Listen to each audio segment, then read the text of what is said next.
After years of long-distance love, she returns home excited to reunite with her boyfriend, only to be met with heartbreak.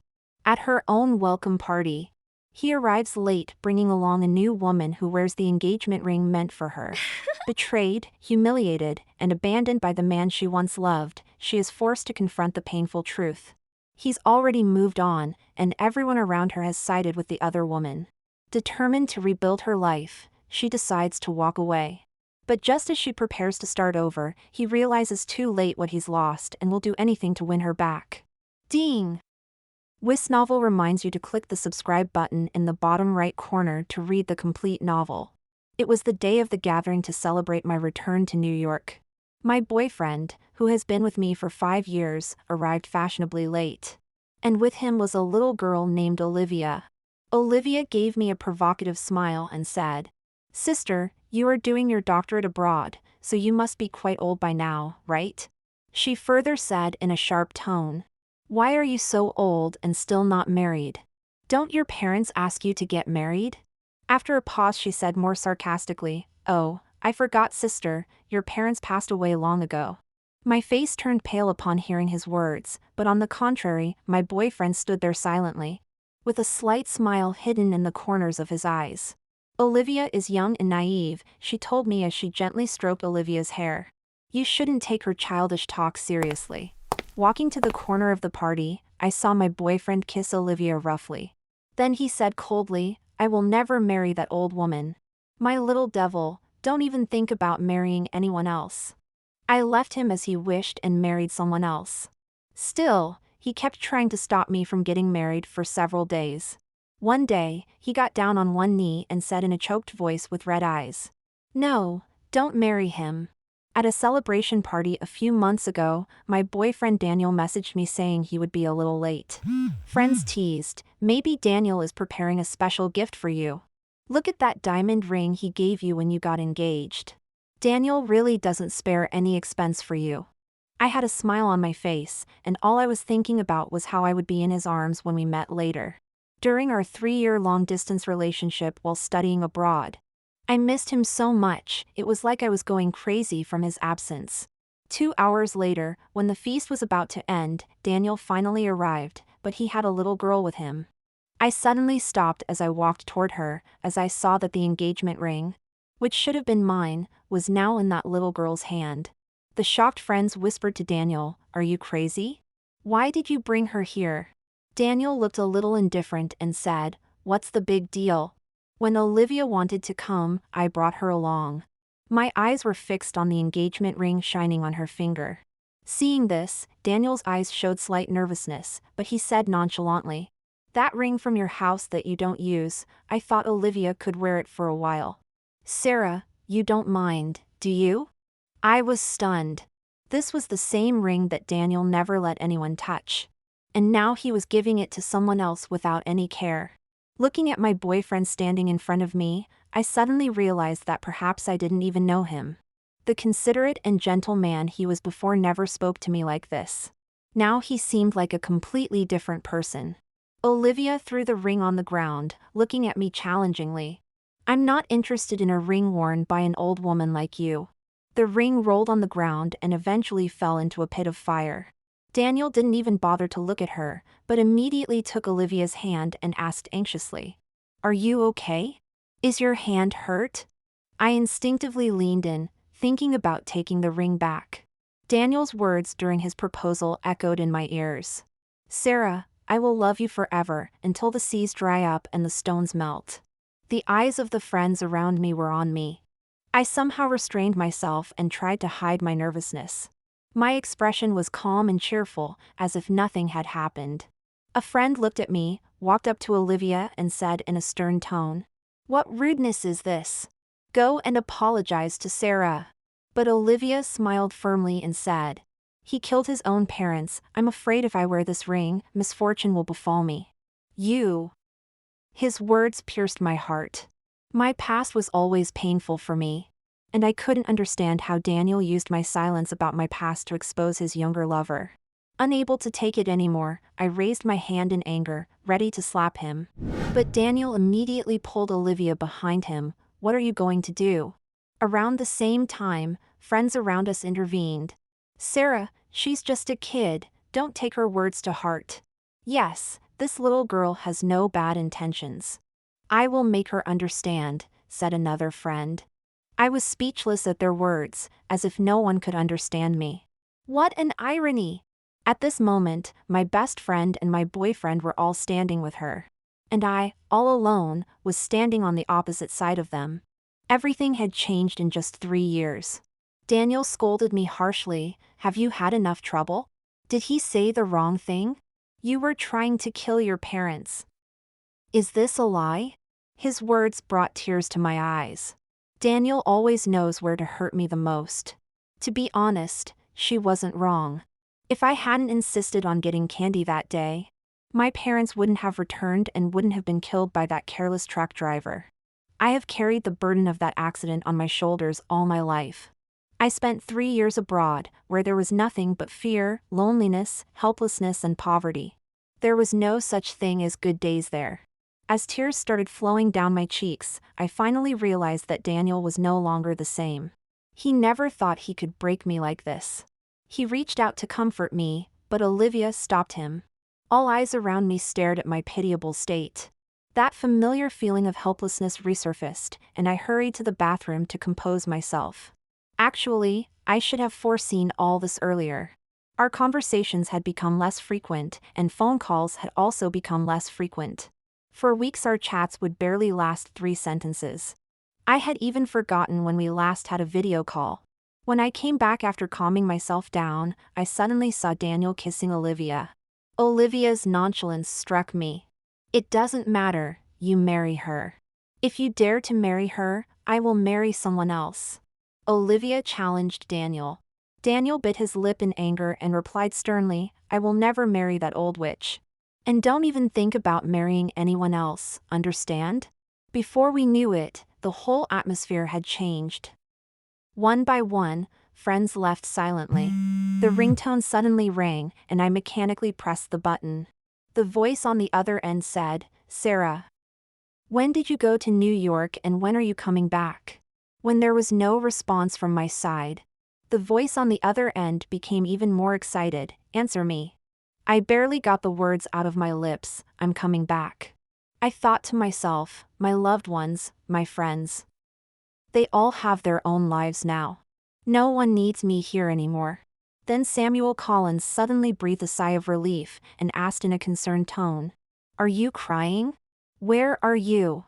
I'm coming to pick you up right now. Wait for me." I had just finished the call when I heard Daniel's voice from behind. His face was serious and he asked me, "Were you talking to a man on the phone? Who is he? Do I know him?" I tried to ignore him and move on, but he suddenly grabbed my hand. His grip was so strong that my wrist throbbed with pain. It seemed like he wouldn't stop until he got a satisfactory answer. I had no choice but to avoid him. I said in a cold voice, "It was a colleague asking about some documents." Then his expression softened a little, and he pulled my hand and said, "Come, our parents are waiting for us at home." Then I saw that Olivia had already left. My father and Daniel's father were old friends. After my father passed away, I started living with Daniel's family. Emotionally and practically, I had to get back with them. Daniel opened the door to the co-driver's seat, but Olivia's name was emblazoned on the seat. The alphabet stickers on the seat and Olivia Princess Exclusive written on the neck pillow tore my heart apart. I hesitated for a long time whether I should sit in the back seat or not. Suddenly Daniel looked at me and said, "You can't sit here. Olivia doesn't like anyone else sitting in her seat. Be generous." Daniel remembered everything Olivia said, but he forgot that I have a problem with vomiting when I sit in a car, and I can only sit in the front seat. I didn't say anything, just quietly opened the back door of the car. My gaze went to the back seat, where a set of red, sexy lace lingerie lay. Those were the 2 hours when Daniel was late, and for which I had waited impatiently. But now I was laughing at myself after seeing all this. What a great irony it was. When I got home, Daniel's parents happily grabbed me. "Sarah, you're here." After chatting for a while, Daniel's mom pulled me inside to look at some invitation cards. "Sarah, look, which of these designs do you like the most?" I have been choosing these for your wedding for a long time. Marriage? I refused immediately. Mom, Daniel interrupted me in time and collapsed on the sofa. Mom, you guys can do this small talk later. Sarah is still tired. I was a little surprised. Was Daniel planning to get married? So what about Olivia? Daniel's parents looked at each other and laughed out loud. You scoundrel, you are so good with your wife. You used to go abroad every time to find Sarah, but after marriage, you can see each other every day. Daniel, flustered for once, quickly changed the subject. I suddenly felt something was wrong, and I immediately contacted our mutual friend, Mia. Can you check if Daniel has posted anything on his Instagram in the last 3 years? In these 3 years, Daniel apparently didn't come to visit me even once. Mia responded almost immediately. No, there's nothing posted on Instagram. Why are you asking? I still found it hard to believe. I asked the same question to many of my other friends and they also said the same thing. I was about to believe him when I suddenly remembered another account on my phone, which I had registered by mistake. I logged back into the secondary account and opened Daniel's Instagram page. Dozens of posts are vying for my attention, taking up my screen. Each post had a selfie of him with Olivia. It turned out they were traveling around the world together. Suddenly, the world started spinning around me. Over the past 3 years, I've said countless times that I want him to come visit me. But Daniel always said he was too busy. I gave him 3 years, but he didn't have time to meet me. Yet, he had time to travel around the world with Olivia. He couldn't even spare a few hours to meet me even though I lived right next to him. When I got the admission letter, I considered the financial aspect and initially decided not to go. However, Daniel's family was rich and his parents wanted me to study abroad. Thus, they helped me by providing tuition and living expenses through Daniel. In the beginning, I was quite well off. However, this only lasted for a few months. After a few months, the living expenses that Daniel had promised never came again. I paid my tuition fees only through my savings and part-time work. Due to my poverty, I could only live in a shabby house. There were always some black-faced men loitering around the house. When I came home after classes in the evening, they would stare at me with lewd smiles. I was very scared. At night, I would lock all the doors and windows properly. She even put several locks on the door and placed a large cupboard in front of the door. Even then, some people would still get drunk and bang on the door loudly. But one day I mustered up the courage to call Daniel, but Daniel just said to me, "Babe, I am very busy with the company. Just wait, things will get better as the day goes by." After listening to Daniel, I hid under the blanket. I kept chattering due to cold, but could not gather the courage to sleep and kept my eyes open till daylight.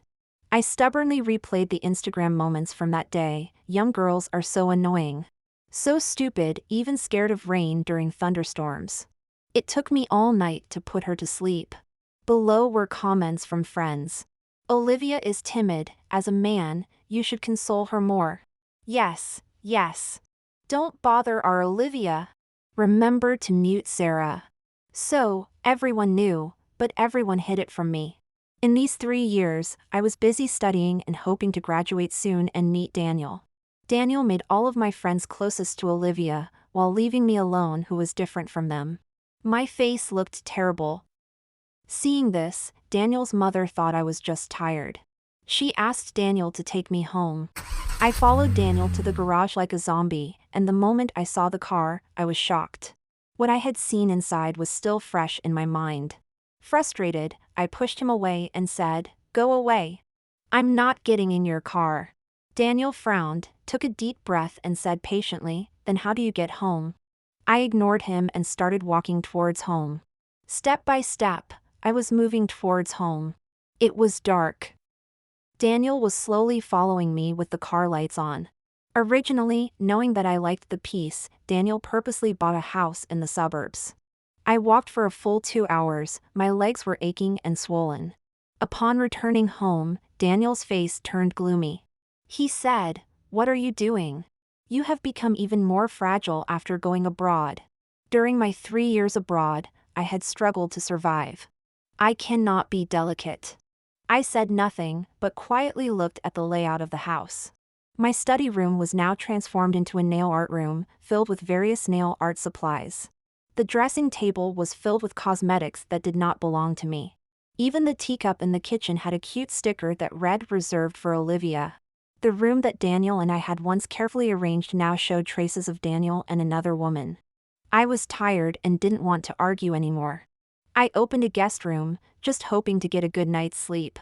In the guest room, Olivia was sitting, wearing a wedding dress. I was shocked. The wedding dress Olivia was wearing was my mother's heirloom. It was the only thing they left behind. Now, that was the wedding dress Olivia was wearing. She had cut off the yellowed portion of the gown and thrown it away. She had torn off the diamonds and jewels on the dress. My mother was very thin on her wedding day, so the dress did not fit Olivia properly. And the thread had already come loose in several places. Seeing me come in, Olivia looked at me provocatively and pushed herself into the dress forcefully. With a burst sound, the dress was ruined. Just then, there was a loud crack of thunder from outside. I stepped back, as if I was seeing my mother flying past me once again. In a frenzy, I picked up a vase nearby and smashed it on the floor and screamed at the top of my lungs. "Who gave you permission to touch this dress? Take it off! You take it off now!" In a panic, Olivia collapsed into Daniel's arms, her gaze filled with a triumphant smile. "Daniel, I'm so scared." I picked up my bag and threw it at Olivia relentlessly. My voice was shaking with sobs. "Take it off. How could you?" Daniel slapped me hard across the face. "Can you stop your stupid antics? This is my house. If you want to act, go outside and do it." Then Daniel took a look at Olivia and then looked at me again and said, "This is just an old wedding dress. Is it worth it? Have you gone crazy with poverty?" I fell to the ground like a deflated ball. He once said, "Sarah, this is our house, so you can decorate it as you wish." But now he said that this is his house and he is asking me to get out of the house. It wasn't any old wedding dress. It was the only consolation my mother had left for me. But he didn't remember it anymore. He forcefully pulled me towards the door and pushed me out of the house into the pitch-dark night. "Go and think about yourself. Come back when you have thought it over." Saying this, Daniel closed the front door. Another powerful lightning struck, illuminating the garden with a mixture of light and shadow. A storm of unbearable memories surged through my mind. I knocked on the door desperately, as if I was clutching at straws to save my life. "I beg you. Let me in, I'm scared. Daniel, I beg you, let me in." I was so scared. Due to the intense fear, I started feeling dizzy and nauseated involuntarily. The whole world felt like it was spinning. I even thought that if he leaves me today, then we can forget all the past troubles. But he did not do that. In the middle of a light conversation with Olivia, he said coldly, "Stop pretending. Isn't it that you just want to curry favor with Olivia? You should stop pretending I'm not scared of storms at all." I wasn't scared of thunderstorms before. But that night, on a lonely night with the sound of knocking and rumbling, I developed a post-traumatic stress disorder from thunderstorms. Daniel did not open the door. In my confusion, I thought I was looking at a young Daniel. I was locked in the equipment room. Against the teacher's advice, Daniel stubbornly broke the lock on the door with a brick. A ray of light fell on me. Someone like a god appeared in front of me. The god lifted me on his back and carried me far away. When I opened my eyes, I was on the back of a man. A dim light shone on his face, and I asked in surprise, "Are you Daniel?"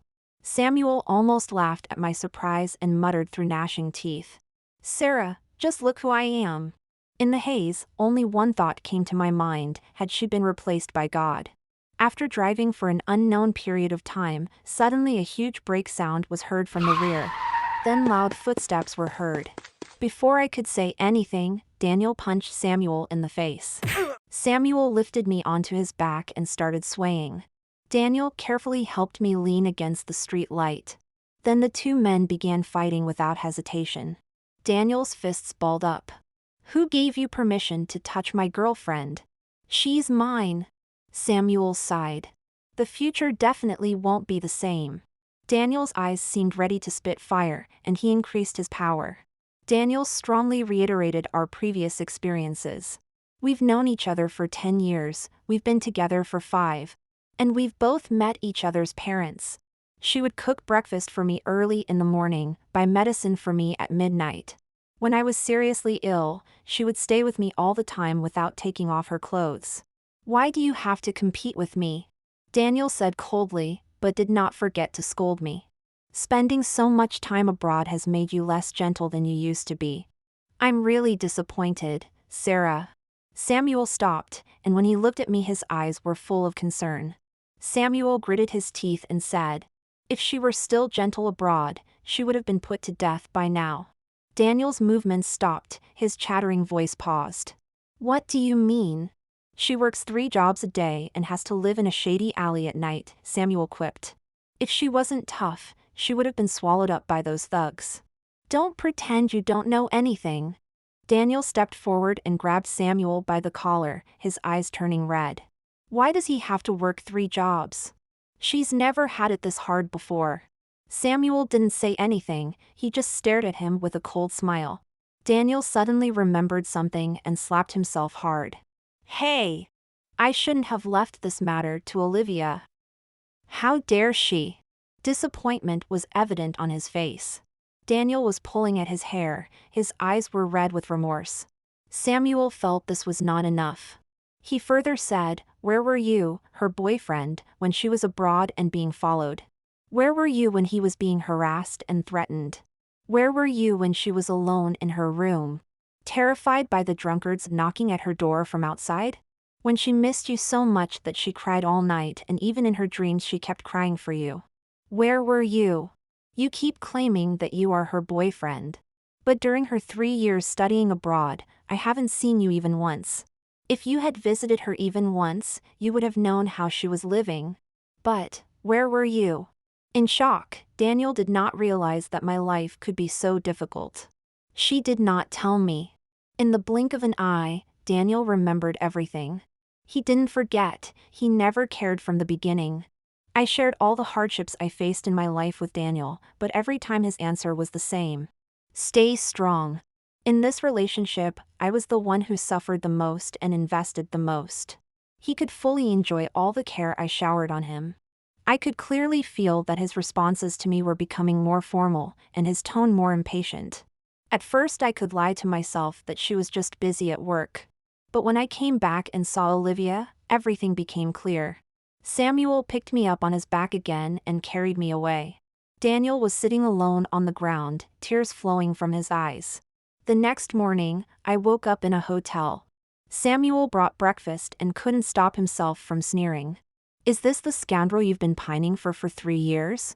Have some ambition." I tried to salvage some dignity for myself. "I don't like him anymore." Samuel shot back, "But you were calling him names all night last night." "Oh."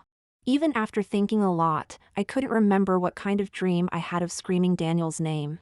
Thinking so deeply, I couldn't see the loneliness flickering in Samuel's eyes. After breakfast, I got a call from Daniel. "Come down, I'm below your hotel." His voice sounded hoarse from staying up all night, he seemed completely exhausted. I hesitated for a moment, but eventually went downstairs. All I wanted was to have a candid conversation with him, so I didn't even bother changing out of my pajamas. Daniel was sitting quietly in the car. When he saw me approach, he quickly got out and opened the passenger door for me. That's when I noticed everything belonging to Olivia had been removed from inside. Daniel's hair was a mess, but he looked at me carefully, trying to cheer me up. "Sarah, can I take you somewhere?" I was about to refuse, but the words rolled around in my mouth a few times, and finally changed to, "Okay." I haven't learned to reject him. This is the last time. The car slowly pulled out of the hotel. From the passenger window I saw Samuel staring at me from above. For some reason, I always had an uneasy feeling. Before I knew it, the car drove into a mansion located in the busiest part of the city center. There was music and laughter inside the mansion, the loud rhythm of which was enveloping my brain. I have never been a fan of too much noise. Daniel opened the mansion's door and saw Olivia present with all of her friends. That's when I realized it was a party. It felt like I was an outsider intruding into their world. I instinctively wanted to back away, but Daniel grabbed my arm. Olivia's face clearly turned bad when she saw me. If earlier she had been somewhat dissatisfied with my festive banquet, now she had expressed her displeasure clearly. She came towards me very arrogantly and said, "Go away, witch! This is my house and you are not welcome here." My friends present there looked at each other in confusion, but no one came forward to defend me. Daniel's lips pursed, and the next moment his slap landed on Olivia's face. It was a sharp, resounding slap. Covering her face, Olivia looked at Daniel in disbelief. Almost immediately, my friends rushed forward to console her, and put their accusations on me, saying, "Sarah, we're all friends here. What's your matter? You incited Daniel to kill Olivia.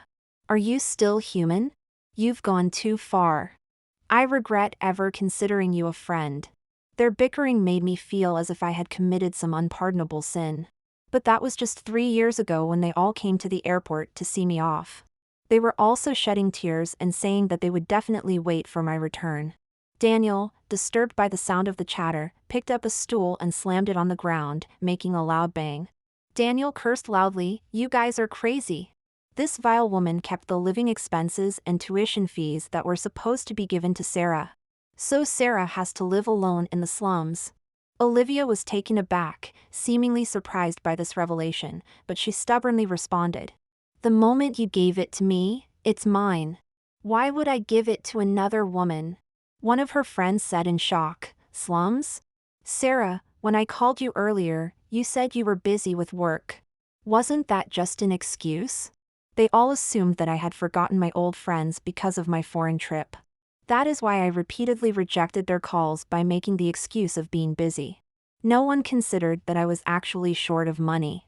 They conveniently isolated me, especially at Olivia's instigation. They were all stunned and couldn't help but come forward to comfort me. "Sarah has never experienced difficulties since she was a child. How did you get through these 3 years? I'm sorry, Sarah. You came back, and we treated you like this. Sarah, it was a misunderstanding." But subconsciously, I took a step back and maintained distance. Seeing my resistance, tears came to his eyes. Thinking of what he had done to me when I returned, he could not stop himself from slapping me. Daniel clenched his fists and knelt down and grabbed Olivia's collar. "You still have no remorse. I will kill you." I interrupted Daniel, "Stop pretending. He doesn't want to admit that it was his carelessness that caused me to struggle abroad. So he put the blame on Olivia. This way he tried to make himself feel better. But the truth is that the moment they put Olivia, who didn't like me, in charge of this task, they proved that they didn't care about me. I couldn't tolerate this irresponsible and cowardly Daniel any longer. In anger, I took a taxi and left on my own. Behind him, Daniel's roar could be heard echoing at Olivia, "Go away. Get away from me. Don't show your face. If I see you, I will kill you." When I returned to the hotel, Samuel had left. I got a message from him on my phone. "I am leaving. Happy wedding."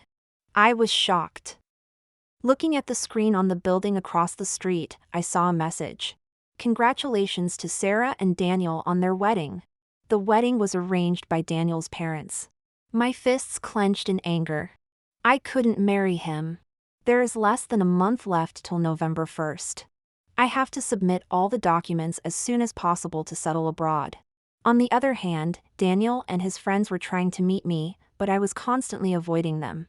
My friends' phones were ringing continuously, but I disconnected all the calls. Then they apologized to me, "Sarah, we're so sorry, we really misunderstood you. We shouldn't have taken Olivia's side. Please forgive us. Sarah, we really didn't know Olivia was such a person. We're sorry." Daniel knew me well.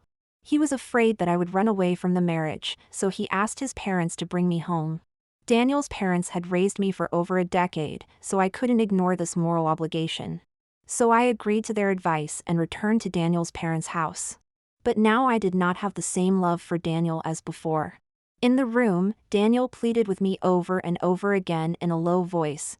"Sarah, I was wrong. Can you look at me? Sarah, I really didn't know Olivia would do that. That woman is very bad. If you don't like her, can I get her kicked out of town?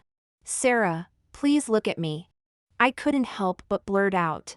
Are you saying that all your mistakes, including your infidelity, are because of her seduction? Daniel was silent for a few moments and then said, Don't make a fuss out of nothing. We have been in a long-distance relationship for months. It was natural for me to find someone I could live with. Natural? I replied with a heavy heart, pain in every word. Didn't I need company too? Wasn't I also followed? Didn't I also feel more lonely than you in a foreign land? But why didn't I cheat? Because I loved you. Every time I rejected someone else's proposal, it was for you. It was because of this love that I tolerated your absence for 3 years. Because of this love, I kept myself alive even on the few replies coming from you after months. Daniel, this isn't natural. You've never understood the meaning of true love. My words echoed through the room, and that's when Daniel realized for the first time. I truly loved him. And now, he was literally going to lose me. He was unusually nervous, as if lost. He trembled and said, Sarah, I'm sorry. Can I make it up to you in the future? Let's get married. Once we are married, I will fulfill all your needs. Can we forget the past 3 years and start afresh? I had the visa in my hand, and I was stuttering, but my voice was firm. I will not marry you. You will never find anyone who loves you more than me. Daniel, you reap what you sow, and you'll pay the price for it. Daniel was determined to keep me with him. He was afraid that I would leave him. That's why he fixed our wedding for 3 days later. He went about the wedding preparations mechanically, taking photographs, choosing clothes, and buying jewelry, all by himself. While choosing diamond rings, he would take out one ring after another and sometimes turn back and softly ask me, Wife, which ring do you like? I ignored his words. He chose the biggest diamond ring and paid for it. Then he forcibly put the ring on my finger. I could not resist even if I wanted to. While leaving the jewelry shop, I threw the diamond ring into a nearby fireplace without thinking. The ring burst into a huge flame in no time. Daniel subconsciously stretched his hand toward the fireplace, as if he was trying to retrieve the ring, but then an old man stopped him. He said in a stern tone, Young man, don't you care about your hand? Daniel looked at me, his eyes filled with sadness and confusion. He questioned, Why? I said in a cold voice, Your little girlfriend can throw away the ring, but I can't. Daniel shook his head in disappointment and went back into the jewelry store. When he came out again a little later, he had several rings in his hand. He placed them in front of me and said, Take these, throw these too. Will your anger subside after throwing these? He still felt that I was the one behaving inappropriately. Meanwhile, the crowd standing nearby also got agitated after seeing all this and started criticizing me. You should look at yourself, young lady. You're wasting money. Don't you have a better way to vent your anger than by burning diamonds? People like you are wasting our country's resources. A man asked Daniel, Young man, why do you want to marry such a costly woman? But Daniel ignored their words. He picked up a handful of diamond rings of his own accord and threw them into the fire as well. Watching the rings slowly disappear in the flames, he asked me in a calm voice, Are you satisfied now? Soon, the wedding day arrived. Only on the wedding day did Daniel agree to leave me alone, otherwise he stayed with me all the time. That night, the two of us went to Daniel's house. I packed up my mother's wedding dress and took it with me. At the same time, without attracting anyone's attention, I got into the car at the intersection and quickly drove away. Our car started moving at a fast speed in the traffic jam. Samuel, who was driving, turned to me and said in a serious voice, Are you sure? You will never come back. I held the wedding dress tightly and shook my head vigorously. This place where I had spent more than 20 years was deeply held in my heart. Samuel took a deep breath and said, Well, Master and your senior fellow apprentices are waiting for you to return. I looked at him and asked, How are you? Samuel's eyes flashed with discomfort for a moment, then he coughed slightly and said, If you have decided to go, I have no objections. After a while, a black Porsche Cayenne came up behind us. The car was following us relentlessly in the dark, like a predator stalking its prey.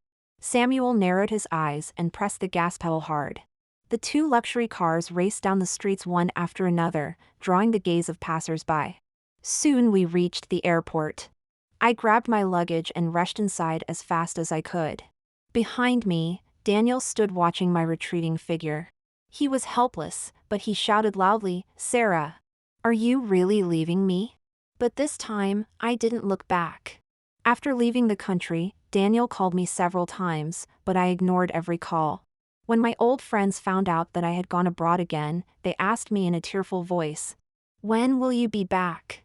All of them said that they wanted to atone for their past mistakes. But this time I was determined not to return. Even in my social circle, people started apologizing to me one by one.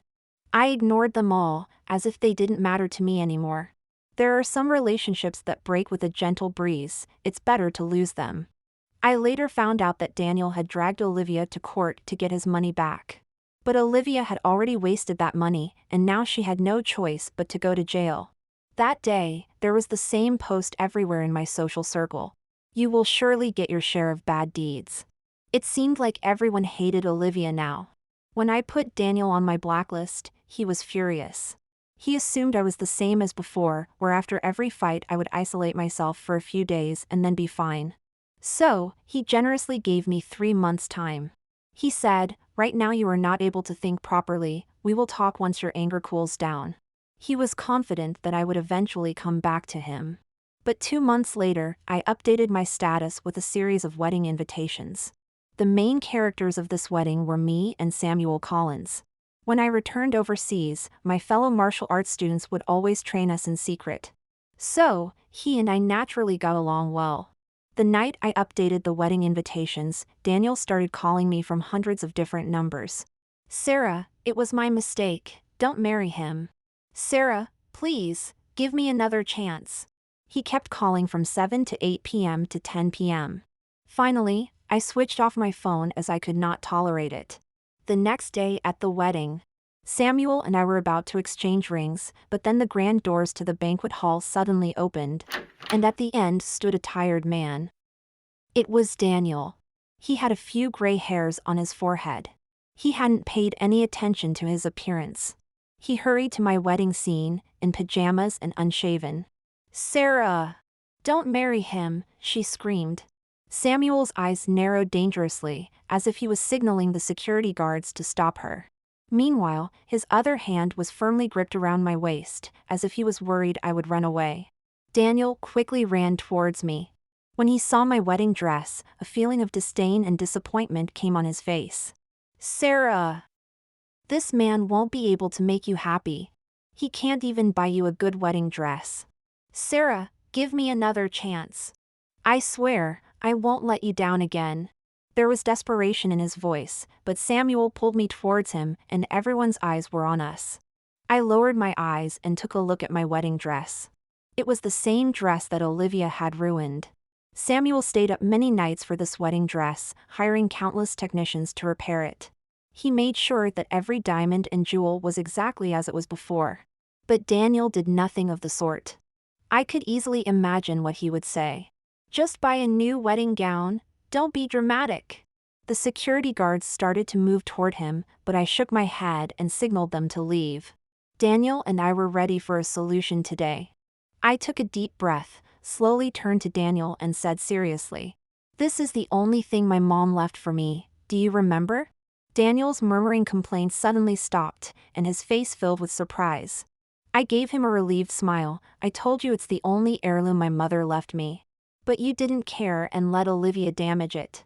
I'm allergic to mangoes, but every year on my birthday you kept sending mango cakes because Olivia loved it. You took my kindness for granted, never caring about my feelings. But today, this is the most important occasion in both mine and Samuel's lives. Can you consider my feelings for once?" Daniel stumbled, nearly losing his balance. He stumbled down the stage, his eyes brimming with anger as he looked at me. Amidst the crowd, they continued to watch my wedding ceremony with wide-open eyes. I don't know how much time had passed before the guests left. Then Daniel turned to leave, taking one step deep and one step shallow. The place where he stood was littered with piles of burnt cigarettes. Daniel's parents were very nice and they didn't ask me why I ran away from the marriage or why I married someone else. They traveled from far and wide to meet me abroad. He took out the gift he had brought with him and patted my hand with a smile. You are like our own child, we have seen you grow up since childhood. It's Daniel's own fault that he lost you.